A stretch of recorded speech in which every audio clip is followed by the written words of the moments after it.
everyone. In this session, we are going to discuss about what to do next step. हमारा UPSC prelims 2024 का result out हो चुका है। आप सबने जो है वह रिजल्ट देख ही लिया होगा। सबसे पहले जिन लोगों का सिलेक्शन हो चुका है मेंस के लिए, उन सबको बहुत बहुत बधाई। जिनका सिलेक्शन हो चुका है उनके बारे में तो सब बात कर रहे हैं, क्योंकि आगे मेंस होना है। मेंस की तैयारी कैसी की जाए, कैसे जो है वह आंसर राइटिंग की जाए। लेकिन आज जो है वह उन लोगों के बारे में बात करने की ज़्यादा ज़रूरत है जिनका सिलेक्शन जो है वह मेंस के लिए नहीं हुआ है। वो लोग अपने आप को ज़्यादा निराश आज पा रहे हैं, क्योंकि उन लोगों के साथ कोई नहीं खड़ा है। जितने भी यूट्यूब चैनल हैं, टीचर्स हैं, सभी जो है अब मेंस की तैयारी कराने में लग गए हैं। लेकिन जिन लोगों का नहीं हुआ है, आगे का रास्ता कैसे तय किया जाए कुछ भी समझ में नहीं आ रहा है। तो आज का जो है हमारा सेशन होगा सिर्फ इसी पे होगा कि किस तरीके से इससे बाहर निकला जाए, इस फेलियर का जो प्रेशर है उससे बाहर निकला जाए, और 2025 के लिए या जो एस्पिरेंट्स स्टेट पीसीएस देना चाहते हैं उसके लिए कैसे अपने आप को जो है वह रेडी किया जाए। तो रिजल्ट की बहुत चिंता ना करते हुए हमें अपना जो है वह अगला कदम क्या होगा उसको निर्धारित कर लेना चाहिए। देखिए, अगर हम एक बात बोलें कि जिंदगी में जो है वह सबसे कठिन जो पल है वह फेलियर नहीं होता है।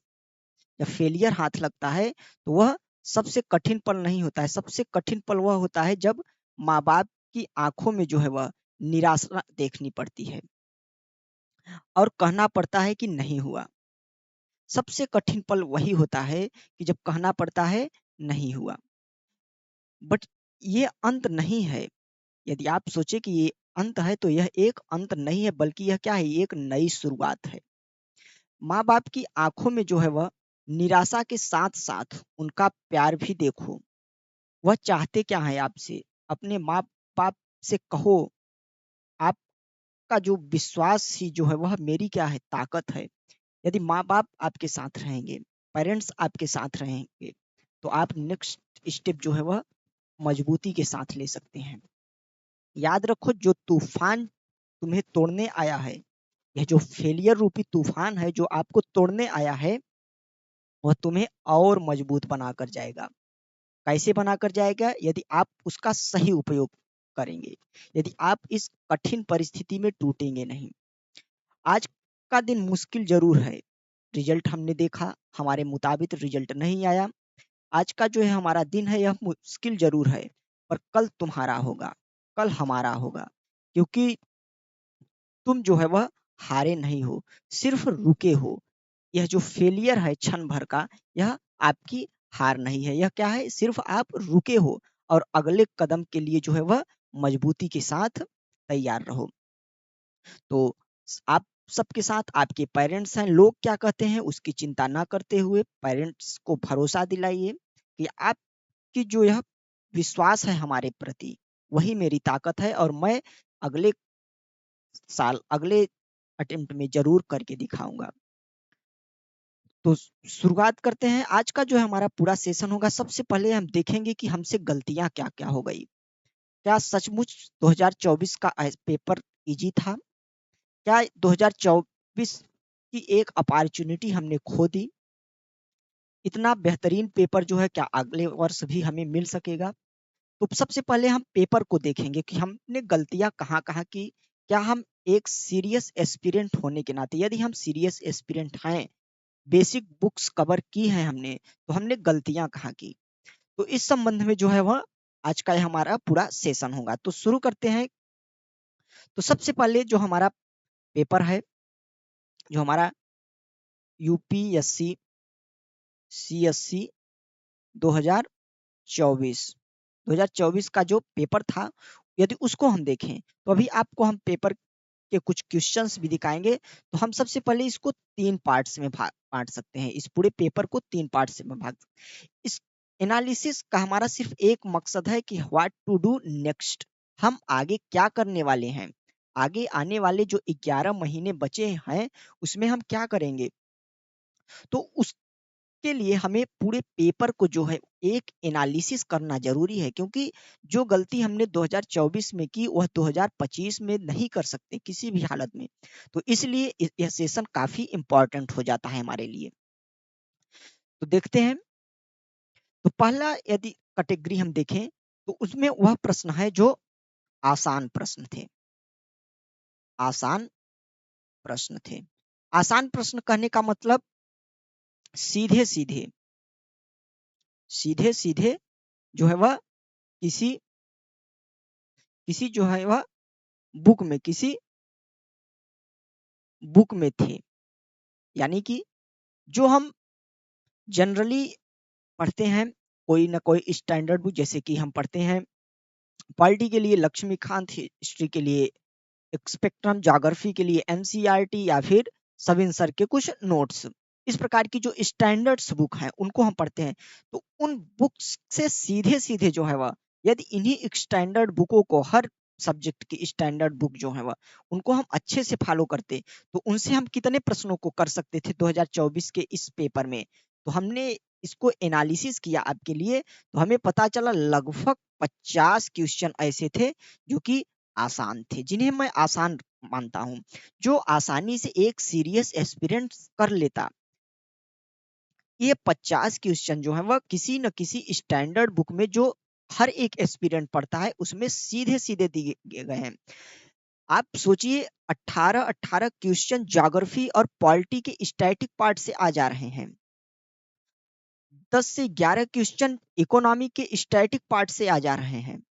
तो बचा ही क्या, 50 क्वेश्चन जो है वह 50 क्वेश्चन सीधे सीधे किसी न किसी स्टैंडर्ड बुक से दिए गए थे।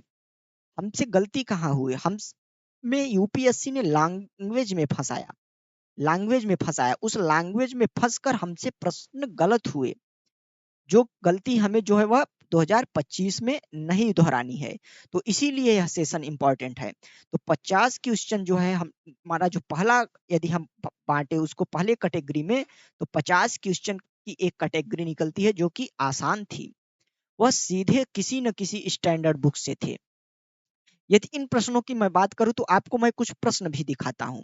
जैसे यह प्रश्न देखिए आप, कितना आसान सा प्रश्न था, कितना आसान सा प्रश्न था कि हर एक स्टैंडर्ड बुक में इस प्रकार के कॉन्सेप्ट क्लियरिटी आपको मिल जाएगी कि भूमध्य रेखा पर, यानी कि इक्वेटर पर क्षोभ मंडल की मोटाई ध्रुवों की तुलना में बहुत अधिक है। ध्रुवों की तुलना में क्या है, बहुत अधिक है। नेक्स्ट स्टेटमेंट है कि भूमध्य रेखा यानी इक्वेटर पर प्रबल संवहनी धाराओं द्वारा उष्मा को अधिक ऊंचाई तक ले जाया जाता है। तो यह पूरा क्वेश्चन जो है वह क्या सही है क्या गलत है उस पे हम नहीं जाएंगे, लेकिन हम यह देखते हैं कि यह जो क्वेश्चन है यह हर ज्योग्राफी की स्टैंडर्ड बुक्स एनसीईआरटी में आपको देखने को मिल जाता। तो इसी प्रकार के प्रश्नों की भरमार है। नेक्स्ट यदि दो और प्रश्न देखिए, तो आप प्रश्न देखिए कि पार्थिव विकिरण की तुलना में इनकमिंग, यानी कि आगामी, यानी कि जो आ रही हैं सौर विकिरण से वायुमंडल अधिक गर्म हो जाता है। कितना आसान प्रश्न है, हर स्टैंडर्ड बुक हर एनसीईआरटी में दिया रहता है इस प्रकार की कॉन्सेप्चुअल क्लियरिटी। तो इस प्रकार के प्रश्नों की यदि हम बात करें तो भर भर के दिए गए थे। लगभग लगभग कितने क्वेश्चन, लगभग लगभग 50 क्वेश्चन जो थे इसी कैटेगरी के थे। 50 क्वेश्चन मायने रखता है, कट ऑफ क्लियर करा सकता था आपका, लेकिन नहीं हुआ। क्यों नहीं हुआ, भाषा में, लैंग्वेज में, यूपीएससी की लैंग्वेज ने हमें फंसाया, और उसी लैंग्वेज में फंसकर हम प्रेशराइज्ड होकर एग्जाम हॉल का प्रेशर न झेलते हुए हमारा कट ऑफ क्लियर नहीं हुआ। इसीलिए मैंने शुरुआत में ही बोला, यह फेलियर नहीं है, हम फेल नहीं हुए हैं, बल्कि कुछ समय के लिए रुके हैं, और यह जो तूफान आया है हमें तोड़ने वाला, यह हमें और मजबूत करके जाएगा, और अपनी गलतियों से सीखकर हम 2025 को जो है वह क्रैक करेंगे। तो इस प्रकार की यदि प्रश्नों की हम बात करें तो इस प्रकार के कई प्रश्न दिए गए थे। नेक्स्ट यदि हम बात करें अगले जो है वह कैटेगरी की, अगले कैटेगरी की यदि हम बात करें तो जो हमारा अगला कैटेगरी था वह था लॉजिक बेस्ड। क्या था? लॉजिक आधारित। लॉजिक आधारित यानी कि तर्क आधारित। यदि हम कॉमन सेंस का उपयोग करते, इसका यदि हम जो है वह कॉमन सेंस का उपयोग करते और प्रश्नों को एक दो बार, दो बार, तीन बार रीड करते तो हमारे प्रश्नों की सही होने की संभावना बहुत अधिक बढ़ जाती। यानी कि मॉडरेट लेवल की यदि हम प्रश्नों की बात करें तो उनकी संख्या थी लगभग 22 क्वेश्चन ऐसे थे। मैंने एनालिसिस किया, एक्सेल सीट पे एनालिसिस किया स्टूडेंट्स, क्योंकि हमने गलती कहाँ कहाँ की। हमारे स्टूडेंट, कई स्टूडेंट्स से हमने बात की, हमें पता चला कि गलती बच्चे जो है वह एक्सपीरियंस कहाँ कहाँ कर रहे हैं। तो 22 क्वेश्चन जो थे मॉडरेट हम रख सकते हैं, जिन्हें लॉजिक के आधार पर एक कॉमन सेंस का उपयोग करते हुए उन प्रश्नों को सही किया जा सकता था। लेकिन वे प्रश्न हमारे गलत हुए। क्यों गलत हुए? फिर से वही बात आई, यूपीएससी ने मुझे लैंग्वेज में फंसाया। इस प्रकार के प्रश्नों की हम को देखें तो काफी आसान से प्रश्न थे, लगभग 22 प्रश्न। यदि हम देखें तो आप पहले यह प्रश्न देखिए। यह प्रश्न कुछ लोगों के लिए सरल, कुछ लोगों के लिए बहुत कठिन होगा, लेकिन मैं इसे मानता हूं कि अगर कोई भी एस्पिरेंट्स जो थोड़ी भी बहुत मैपिंग की समझ रखता है तो वह इस प्रश्न को कर ले जाता। आप देख सकते हैं इसमें पूछ क्या रहा है कि सीमा उत्तरी समुद्र, नॉर्थ सी कहाँ पे है? आप समझ सकते हैं नॉर्थ सी जो यूके है उसके ऊपर है, यूके के ऊपर है। यदि एक सीरियस एस्पिरेंट थोड़ा सा भी मैपिंग की जानकारी रखता है तो वह जानता है कि नॉर्थ जो सी है वह यूके के ऊपर है। यूके के ऊपर रसिया के आने का कोई सवाल ही नहीं होता स्टूडेंट्स, रसिया के आने का कोई सवाल ही नहीं होता। और जर्मनी जो है वह, जर्मनी तो साफ साफ एलिमिनेट हो जाता है क्योंकि यह अंदर है यूरोप के। बचे कौन कौन से? सिर्फ दो, फिनलैंड, नॉर्वे। काफी आसानी से इस प्रश्न तक पहुंचा जा सकता था यदि आप ना भी जानते होते फिर भी। तो इस प्रकार के लॉजिक बेस्ड थोड़ा मॉडरेट लेवल की क्वेश्चन हम कर सकते थे, लेकिन कुछ लोगों ने इस प्रश्नों में गलती की होगी। ये वाला प्रश्न आप देखिए, आप कुछ ना जानते हो, प्रश्न पढ़िए। वितरित ऊर्जा संसाधन, ऊर्जा के वितरित संसाधन क्या हो सकते हैं? बैटरी, बायोमास जनरेटर, ईंधन सेल, रूफटॉप सोर्स यानी कि सौर ऊर्जा। तो यह सभी तो हमें ऊर्जा के संसाधन दिख रहे हैं स्टूडेंट, तो क्यों ना हम सभी को मार्क करते और यही प्रश्न, यही ऑप्शन हमारा सत्य भी होगा। तो इस प्रकार के क्वेश्चन जो है वह मॉडरेट लेवल के, लेकिन लॉजिक के आधार पर इन प्रश्नों को सही किया जा सकता था। स्टूडेंट्स, हमें यह मानना होगा कि 2024 की एक गोल्डन अपॉर्चुनिटी हमने मिस की है, क्योंकि इस लेवल का क्वेश्चन आया था कि हमारा कट ऑफ जो है वह क्लियर होना चाहिए था, लेकिन थोड़ी थोड़ी गलतियों ने, छोटी छोटी गलतियों ने हमारा जो है पूरा साल खा लिया। तो इसीलिए यह एनालिसिस आवश्यक है, क्योंकि हम यह गलती जो है वह 2025 में ना दोहराएं। इसके अलावा यदि हम देखें नेक्स्ट, यदि हम देखें नेक्स्ट जो हमारा, यानी कि 50 क्वेश्चन ऐसे थे आसान थे, 22 क्वेश्चन जो थे हमारे मॉडरेट लेवल के थे, जो कि कॉमन सेंस पर हल किए जा सकते थे। यदि नेक्स्ट देखें, जिन्हें हम कठिन की श्रेणी में रख सकते हैं, जो कि ना तो किसी जो है वह स्टैंडर्ड बुक में जल्दी मिलते हैं और ना ही जो है वह कहीं पे भी देखने को मिलते हैं, यह कठिन होते हैं। और आप जानिए यूपीएससी है, यूपीएससी अपना स्टैंडर्ड मेंटेन करेगा ही, तो 20-22 क्वेश्चन इस लेवल के आएंगे स्टूडेंट, जो कि लगभग छात्रों से नहीं बनते होंगे। और यह कठिन क्वेश्चन सिर्फ हमारे आपके लिए कठिन नहीं थे, बल्कि जो है वह सभी एस्पिरेंट्स के लिए कठिन थे। हमें देखिए कि मॉडरेट और आसान जो था उनसे ही कितने हो जा रहे हैं, इन दोनों के यदि हम मिलाए तो 72 क्वेश्चन हो रहे हैं स्टूडेंट, 72 क्वेश्चन।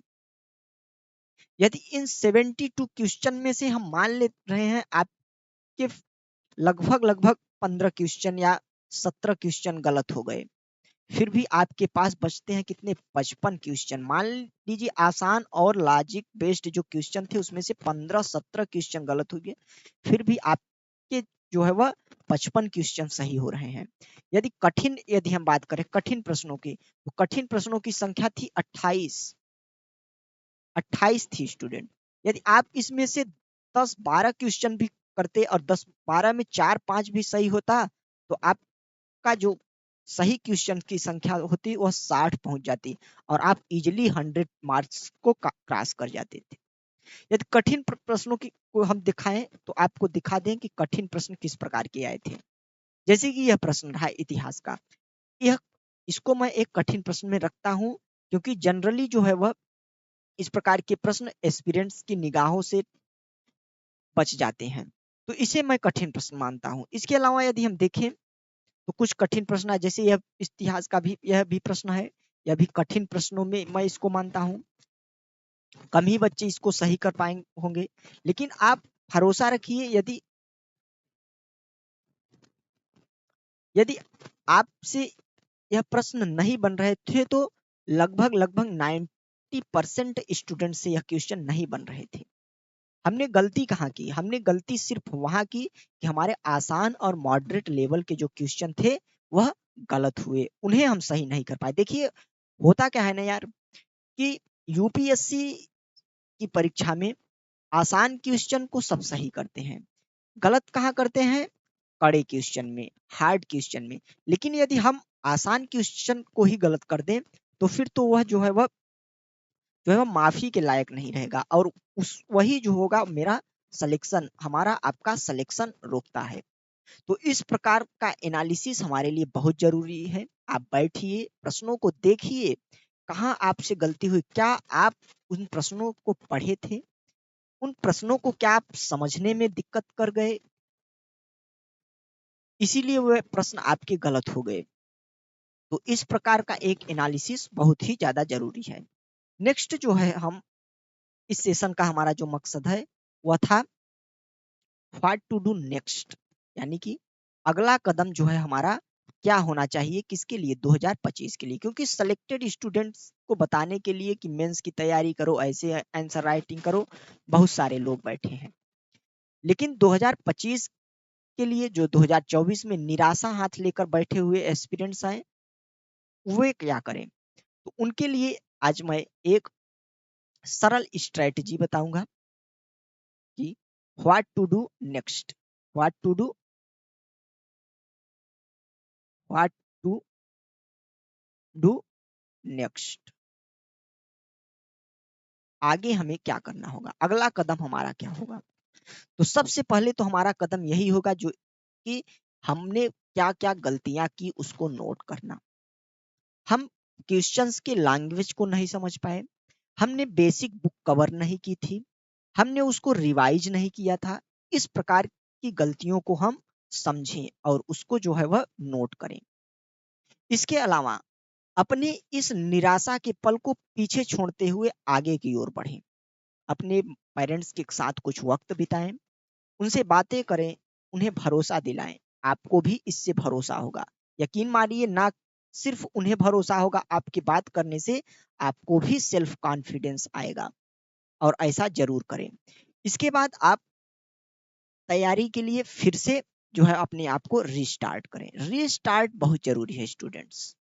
जिंदगी में फेलियर कई बार आएंगे, लेकिन रीस्टार्ट करना अपने आप को बहुत जरूरी है। तो सबसे पहले यदि हम बात करें आपको, तो इन एनालिसिस को देखने के बाद हमें पता चला कि लगभग 50 क्वेश्चन जो है वह कहाँ से कवर हो जाते हैं, कहाँ से कवर हो जाते हैं? स्टैंडर्ड जो हमारी बुक्स हैं, जो हमारी स्टैंडर्ड बुक है, बेसिक बुक है जो हमारी, वहां से 50 क्वेश्चन कवर हो जाते हैं। तो इसके लिए हमें सबसे पहले क्या होगा, अपने स्टैंडर्ड्स बुक को, या जो पहली बार देने जा रहे हैं वह भी इसको समझें कि स्टैंडर्ड बुक का वेटेज बहुत ज्यादा है स्टूडेंट, लगभग 50 to 60% है, इवन 70% तक है। तो इसलिए सबसे पहले स्टैंडर्ड बुक कवर करें। स्टैंडर्ड बुक कवर करने में आप जो है वह सबसे पहले एक स्ट्रेटजी अपना सकते हैं। कौन सी स्ट्रेटजी अपना सकते हैं? जी, ज्योग्राफी, इन्वायरमेंट, इकोनॉमी और पॉलिटी, भर भर के क्वेश्चन आ रहे हैं स्टूडेंट्स। इनकी ये स्टैंडर्ड्स बुक आप जो है वह मल्टीपल टाइम रिवीजन करें। इसके अलावा प्लस में बेसिक मैप।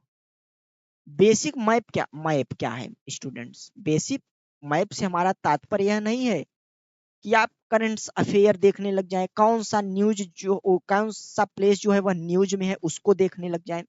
देखिए, लेकिन अभी मैं आपको बता रहा हूँ बेसिक मैप। आप एक एक कॉन्टिनेंट, एक एक ओशियन को उठाइए, उससे संबंधित वाटर स्टेट्स, इसके अलावा जो उससे लगे हुए वाटर बॉडीज हैं, कोई झील है, कोई सागर है, उसको देखिए, उससे लगे हुए देशों को देखिए। यह होता है बेसिक मैपिंग। बेसिक मैपिंग से भर भर के क्वेश्चन आए स्टूडेंट। एक क्वेश्चन 2024 में था कि किसकी सीमा सबसे ज्यादा है, किन दो देशों के बीच की सीमा सबसे ज्यादा है, अमेरिका कनाडा, इस प्रकार के जो है वह ऑप्शन दिए थे। अब आप समझिए कि किस प्रकार के क्वेश्चन पूछे जा रहे हैं। स्टूडेंट्स साल भर जो है वह हार्ड करंट अफेयर में घुसे रहते हैं, 3-3 4-4 घंटे जो है वह करंट अफेयर में लगाते हैं, लेकिन क्वेश्चन कहाँ से आए? बेसिक स्टैंडर्ड बुक से आए, बेसिक मैपिंग से आए। स्टूडेंट्स वो स्थान ढूंढते रह गए जो कि साल भर चर्चा में रहे, लेकिन क्वेश्चन कहाँ से आए? Basic mapping. तो सबसे पहले हम क्यों ना अपना बेसिक जो है वह उसको स्टैंडर्ड लेवल तक ले जाएं। तो सबसे पहले बेसिक बुक को कवर करते हैं, इसके अलावा बेसिक मैपिंग को। नेक्स्ट यदि हम देखें तो अगला स्टेप हमारा क्या होना चाहिए? अगला स्टेप होना चाहिए daily current affair. Daily current affair. और यह स्ट्रेटजी आप आज से ही फॉलो कीजिए, इवन अभी से फॉलो कीजिए। डेली करंट अफेयर एक वेबसाइट आप जरूर देखिए, किसी भी स्टैंडर्ड कोचिंग इंस्टीट्यूशन आप उसको देखिए डेली। न्यूज पेपर पढ़ने की जरूरत नहीं है आपको, इतना टाइम नहीं है कि 2 घंटे 3 घंटे न्यूज पेपर पढ़ें, the Hindu the Indian express पढ़ें। आप किसी कोचिंग इंस्टीट्यूशन की जो है वह वेबसाइट पढ़ें, वहां से जो है आप क्या करें, और इसके अलावा क्या करें, आप क्या करें, ब्रीफ एक ब्रीफ नोट्स तैयार करें। बहुत ही छोटी नोट्स, बहुत ही ब्रीफ में जो है वह डेली करंट अफेयर से स्टूडेंट उसको तैयार करेंगे। प्लस में आप इस क्या कर सकते हैं, आप क्या करें, एक जो है वह मंथली मंथली मैगजीन किसी भी की,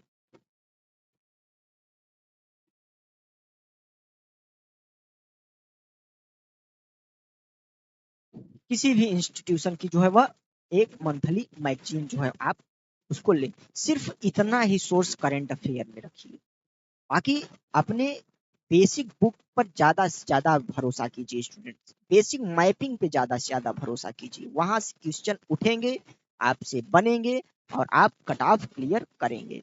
तो डेली करंट अफेयर में सिर्फ ये कीजिए, आप क्या कीजिए, एक वेबसाइट पढ़िए और उसका ब्रीफ नोट्स बनाइए।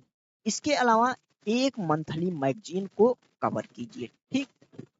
इसके अलावा नेक्स्ट क्या स्टेप होगा, तो topic wise topic topic wise जो है वह क्या करें, एमसीक्यू लगाएं पर डे, कितने, 5 to 10, ठीक।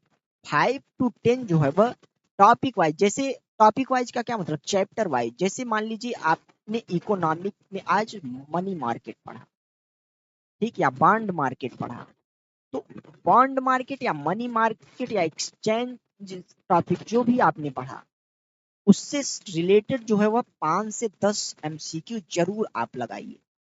डेली बता रहा हूं मैं, आप सिर्फ 3 स्ट्रेटजी फॉलो कीजिए, देखिए आपका जो रिजल्ट है जरूर आएगा। और बचे हुए 11 महीनों में आप सिर्फ यही कीजिए, स्टैंडर्ड बुक, बेसिक मैपिंग, इसके अलावा एक डेली करंट अफेयर की वेबसाइट और उसका ब्रीफ नोट्स बनाइए और एक मंथली करंट अफेयर मैगजीन जो है उसको कवर कीजिए। इसके अलावा टॉपिक वाइज जो है वह एमसीक्यू करिए। ठीक, तो यह हमारी रही आगे की स्ट्रेटजी। कुछ स्टूडेंट्स पूछ रहे थे कि स्टेट पीसीएस की ओर जाना चाहिए या नहीं। बिल्कुल जाना चाहिए यदि आप फर्स्ट अटेम्प्ट में हैं। यदि आप फर्स्ट अटेम्प्ट देने वाले हैं तो बिल्कुल ना जाइए। यदि आपकी प्रायोरिटी है यूपीएससी तो बिल्कुल ना जाइए, पहले आप सीरियस अटेम्प्ट दीजिए। या यदि आप 2 अटेम्प्ट 3 अटेम्प्ट दे चुके हैं तो निश्चित ही आपका बेसिक क्लियर हो चुका है, आप स्टेट पीसीएस की ओर जा सकते हैं और जाना भी चाहिए। तो यह हमारा कदम होगा। तो आपसे एक बार फिर मैं कहूँगा कि निराशा को छोड़िए और अपने आगे आने वाले उस प्रकाश की ओर देखिए। अपने माता-पिता की आँखों में उस भरोसे को देखिए जो आपको आगे जाने में प्रेरित करेगा।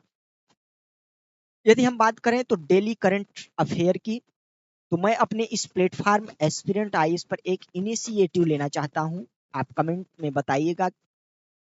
मैं चाहता हूँ कि डेली बेसिस पे कई वेबसाइट का एक निचोड़ जो है मैं तैयार करूँ आपके लिए और लगभग आधे घंटे 45 मिनट में जो है वह उसको आपको एक वीडियो के माध्यम से, एक पीडीएफ के माध्यम से प्रोवाइड करूँ।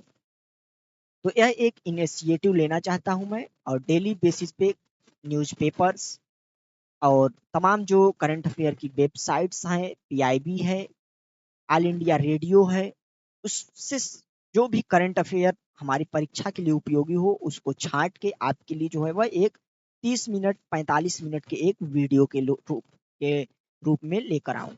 तो यह इनिशिएटिव जल्द ही आपके सामने शुरू कर दिया जाएगा।